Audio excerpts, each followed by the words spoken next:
every deal is a bit different, but the way we kind of structure things, it's a straight split. And at the end, effectively, we get paid when you guys get paid. So that's why there's that kind of alignment. And when the deal doesn't do, we don't do well either. But the thing, what's nice about being an LP is your downside is pretty much limited to just losing your initial investment. And none of the loan gets put in your name. So you guys just walk away, and it falls on the key principles, and typically the operating officers who also sign up debt too. That's where the loan kind of falls. This is a story about a dude named Lane. Then one day he went and tried to rent them out, and then he became one of the best domain. What are the main differences between a GP and a KP? So technically, general partnership is GP, and then LPs are passive investors, which are mostly you guys here. The general partnership is like a catch-all term for the general partnership group. In the analogy, it's like the cockpit, right? You have multiple pilots. You even have some people that don't really do anything, such as the key principals, the KPs, or the loan guarantors. All those three things mean the same thing.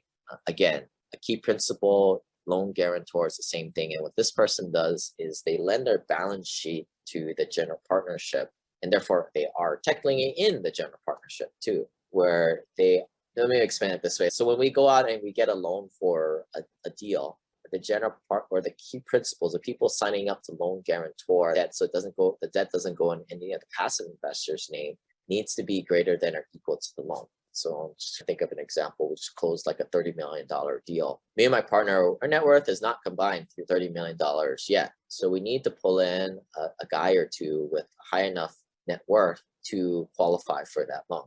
So we'll bring in a guy, and he will be a key principal or loan guarantor to also sign on the balance sheet.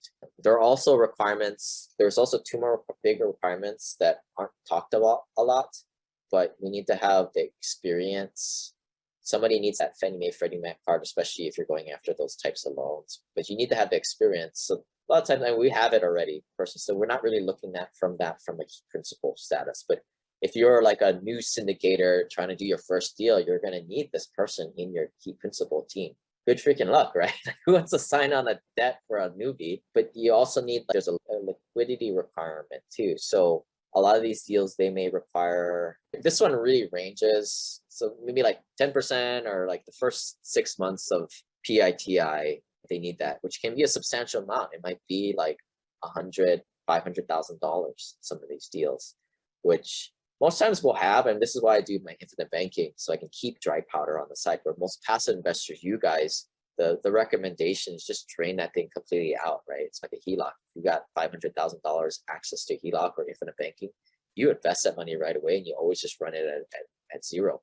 But the way I use infinite banking is I always keep dry powder around, several $100,000, just in case one of these deals I need to put in money to avoid a capital call. Because to me, capital calls is just not an option, period. Or I need to put money in to have liquidity source to qualify for a certain loan, which is another reason why. So the key principles are, yes, technically in the general partnership, and they are also compensated for doing so. A lot of times we'll set aside, we'll have to divvy this up against the key principles accordingly. And we always try and treat the key principles right, especially the ones that have been working with us for quite a while. They were the guys that got us to where we're at to get our net worth up to where we can co-sponsor loans on our own net worth on our own. On the larger deals, we still need folks to do that. So if you're a key principal, if you're looking to be a key principal, your net worth probably needs to be higher than $5 million to be considered for it. And then tail on question, how do general partners get paid? Depends on what the PPM says. See, every deal is a bit different, but the way we kind of structure things, it's a straight split. And at the end, effectively, we get paid when you guys get paid. So that's why there's that kind of alignment. And when the deal doesn't do, we don't do well either. But the thing, what's nice about being an LP is your downside is pretty much limited to just losing your initial investment. And none of the loan gets put in your name. So you guys just walk away, and it falls on the key principles, and typically the operating officers who also sign up debt too. That's where the loan kind of falls. If anybody wants to sign up for millions of dollars of debt, raise their hand, let us know. We compensate for it. But Probably a lot of you guys are like, screw that. This is why I'm a passive investor. And this is why I don't want to be a managing member. I don't want the legal liability also. That's cool. I get it. Somebody's got to do it though. We're willing to do it. Miscellaneous question. How many active investors in the GUI now? I think there's 700. We did a big deal recently. I haven't updated them, but I think at least 600. How many people in the database? Goodness, I don't know. Most people aren't going to do anything, just like anything. Of that, maybe 75 people are in the family office Ohana group, the inner circle.